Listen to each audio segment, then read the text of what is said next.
Nakoľko už druhý rok modernizujeme základnú školu a práve v tomto období sme odovzdali nové priestory 4. nadzemného podlažia, rozhodli sme sa zopakovať akciu Daruj krv, Daruj nádej v máji 2010. Zvlášť s potešením konštatujem, že tejto akcie sa zúčastnili i významné osobnosti mesta Banská Štiavnica. Pán primátor a poslanci mestského zastupiteľstva zabezpečili a priviedli do našich priestorov pani Magdu Vašáriovú. Pani Magda v svojich školských rokoch navštevovala i túto základnú školu.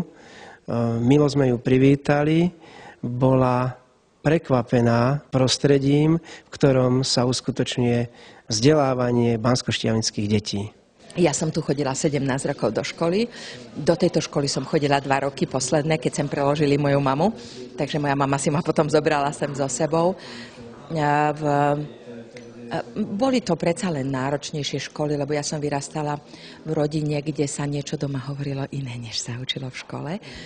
Ale mali sme veľmi dobrú matematiku, fyziku a tak ďalej. Ja som potom pokračovala na matematicko-fyzikálnej triede a potom v Bratislave som končila matematicko-fyzikálne gymnázium. Takže tieto veci sa učili v Štiavnici špičkovo. Vo výchovnom pôsobení na deti základného školstva je veľmi dôležité spojiť vyučovaciu činnosť so životom. Dostať praktické problémy každodenného života do základnej školy, aby sa deti i v tomto veku s nimi stretli. Aby pochopili, čo je dôležité v živote a aká dôležitá je krv pre samotné bytie.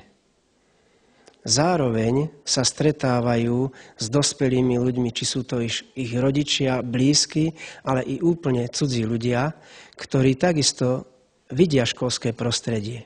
Je medzi nami veľa dospelých ľudí, ktorí ukončili základnú školu v 15. veku života a viacej sa nestretli s prostredím základnej školy. Od toho obdobia sa veľa zmenilo. A i takouto akciou dostaneme do kontaktu naše deti a dospelých, zblížia sa, získajú iný pohľad na život a možno zmenia aj svoj názor v niektorých osobných veciach. Ja som tu dneska 16. krát, ale dovolil som si poprehovárať svoje kolegyne, ktoré sú prvodárkyne a mám tu teda 2 prvodárcov. Som sa rozhodol preto, lebo viem, že aj druhí ľudia sú chorí a neviem, kedy sa mi čo stane. Dnes darujem krv prvýkrát. Prečo ste sa rozhodol darovať krv? Vlastne môžem s tým niekomu zachrániť život.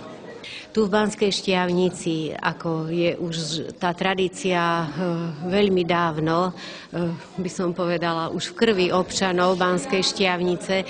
Vždycky, keď sme prišli už od roku 1985, čo ja pamätám, že sem chodila mobilná jednotka na odbery do Banského domu, potom do nemocnice, tam stále držíme krok, chodíme na odbery.